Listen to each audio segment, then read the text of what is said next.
قوماندان سے پاڅېږئ. اورورا پاڅېږه.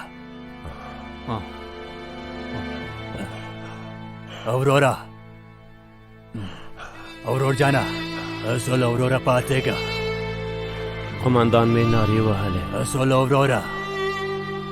خو هغه پوهېده چې زه ځواب نشم ورکولی، ځکه چې زما چپه پښه د هغه له سر نه لږ څه لرې پرته وه. مړینه تل موږ ته نږدې وه. اصولو ورور جانا هله پاڅېږه. هر ځل به یې زموږ د ژوند ورټکوه،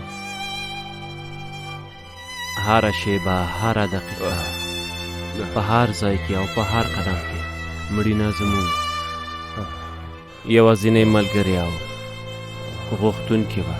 په هر ځای کې راپسې وه او موږ یې غوښتلو.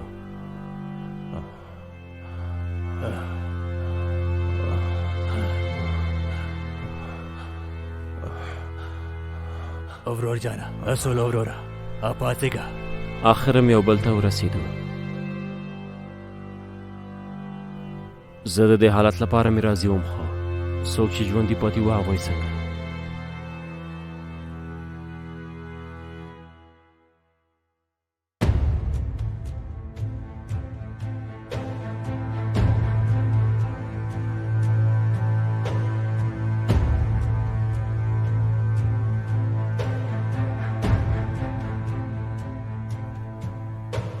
مېرمنه مې موږ 4 کاله مخکې واده کړی و.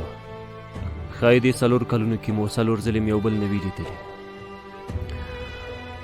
ډېر ژر به د یوه ډګروال مړی د هغې کور شاته ورسېږي.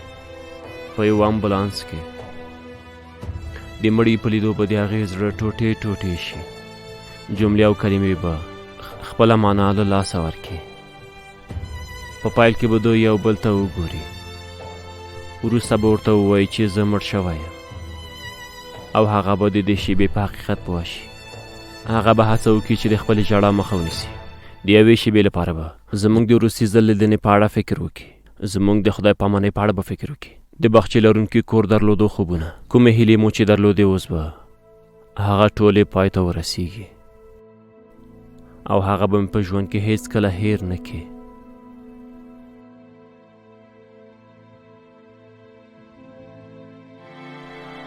خلک وایي بد خبر ډېر زر خپرېږي. دا خبرې رښتیا ده، که څه هم دې ته بد خبر نه ویل کېږي، خو بیا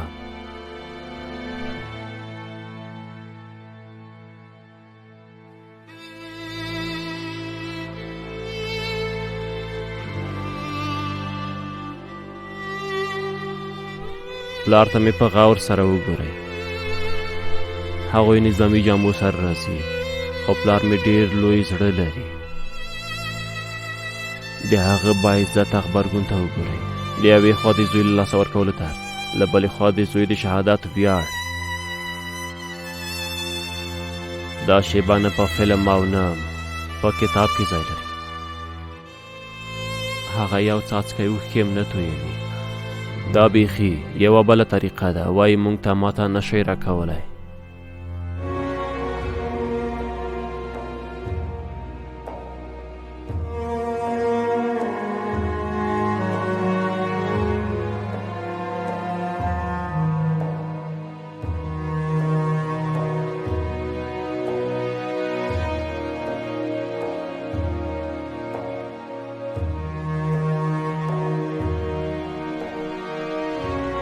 زه مې یوازې د مور لپاره غمجن کېږم.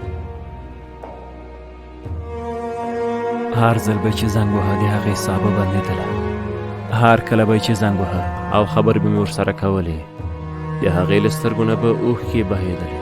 مخکې له دې چې کوم څه وایي په اوښکو کې به ډوبېدله. ما وبښه مور جانې، ستا زوی شهید شو.